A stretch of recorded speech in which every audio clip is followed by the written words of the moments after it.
Pero masasagot niyo po ba na talagang may pumigil dito? May pumigil. Pero hindi ko muna po sasabihin yung identity ng mga taong nasa likod niyan. At doon na lang po sa Senado. Pagpaumanhin niyo po yung... Okay. No worries, sir. Naintindihan ko po kayo. So, babasahin ko lang po dito. Nasa pre-operation report po ako, ha? Ayan, ang permat po ninyo. So, gusto ko lang po, dahil nasa 13,000 live viewers na po tayo across social media, gusto ko lang pong linawin na ito po ay perma ninyo at hindi po AI generated. Pero ako po yan. Ako po nag-prepare niyan.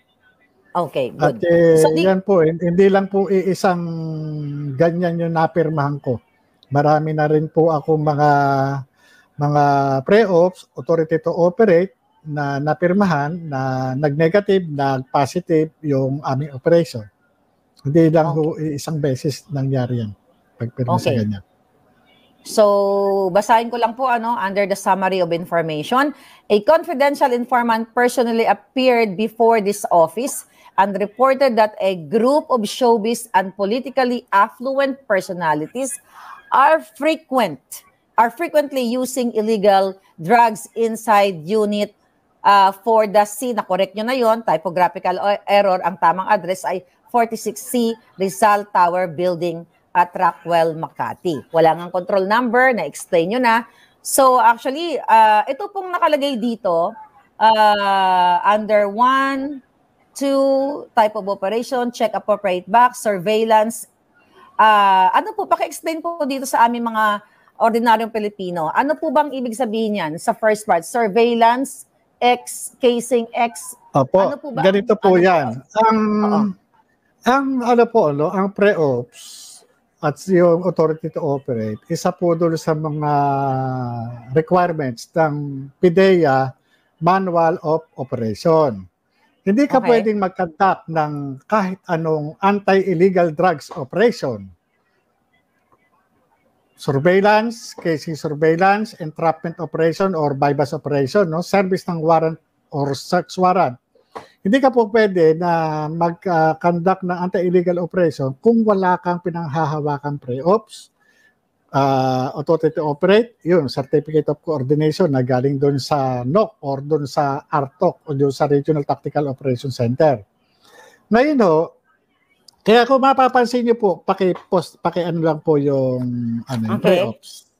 May mga X po yung kung halimbawa, kung ang merong markings na X, yun lang po ang trabaho nyo.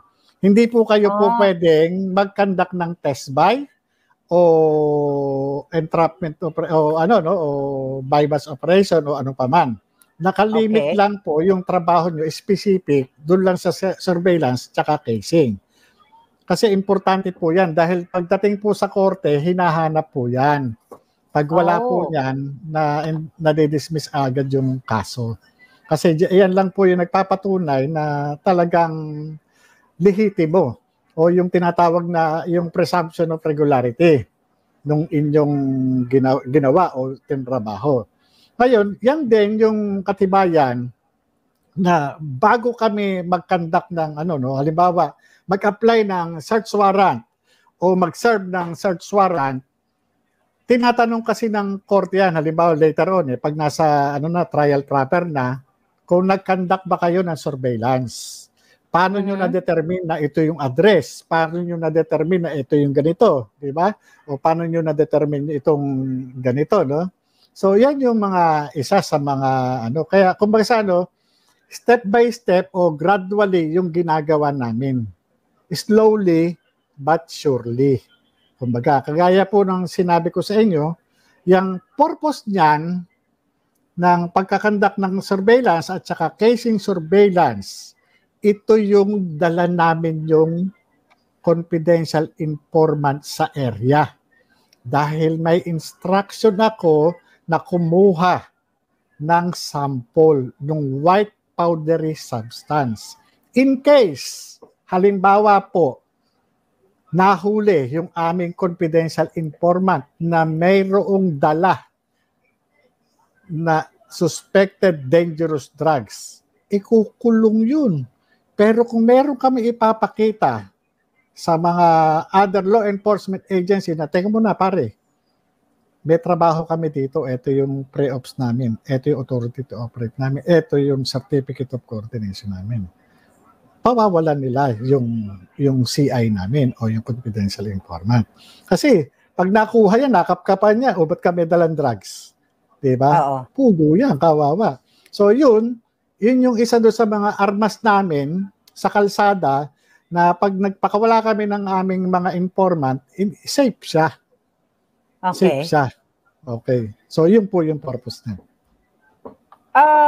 Dito sa case na to, dahil di ba hindi ito natuloy, so nagbigay ng sworn statement itong informante, nagkaroon ba ng chance na, sabi nyo nga, kailangan nyo ng ebidensya, pinabalik nyo doon kung saan nagsisesyon ang nire-report niya na si Marcel Soriano at si Marcos Jr., pinabalik nyo yung confidential informant doon?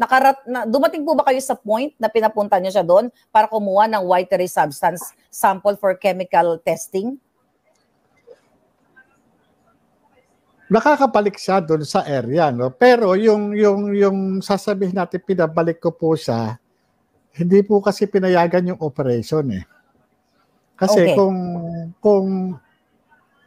kasi hindi po kasi po pwede. Kinakailangan covered kasi talaga nung covered nung magiging irregular sa part ng namin sa part namin Pero kung kasi siya naman nakakabalik eh.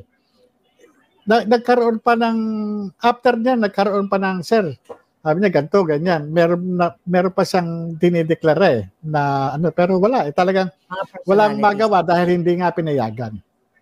Sir, matanong ko lang, kasi alam ko hindi nyo pa pwedeng sagutin kung sino yung mga taong pumigil sa operation na to dahil nga meron pong Senate hearing sa April 30 sa Blue Ribbon, I believe, at saka sa Committee on Drugs ni Senator Bato.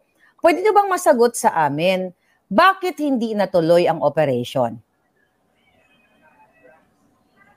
Yun nga po. Bali, hindi nga po in-approve.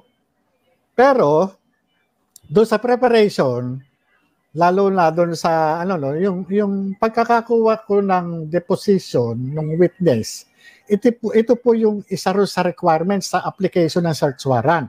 Papunta na po talaga doon eh. Okay. Kumbaga sa kapag ako kumuha ng deposition, diretso ito doon sa application para hindi na paulit-ulit eh. Nung tinipa ko yung deposition of witness, nandun na yung niya, talagang naisulat ko na yung kanyang personal knowledge. Nagkaroon na ako ng ng information doon sa mga declaration niya. I-identify ko kung sino-sino itong mga tao na to at saka yung litrato. Ang kulang na lang diyan, halimbawa kung natuloy yung surveillance ang kulang na lang diyan is yung application. Kung susunod yun kung sunod-sunod po yung gagawin diyan. Application ng search warrant, ihaharap ko siya doon sa executive judge na mag-i-issue ng search warrant at yun kung pinayagan ng ng higher ups noon yung operation. Talagang sasaltuhin namin yung condominium unit diyan sa Rockwell. Okay. Sir, sinabi po ba ng higher ups kung bakit hindi matuloy ang pagre-raid kay Marcos Jr. at kay Maricel Soriano noong March 11, 2012? Opo. Bale, sa Senado ko na lang po i-dedebulge lahat. Okay. Opo.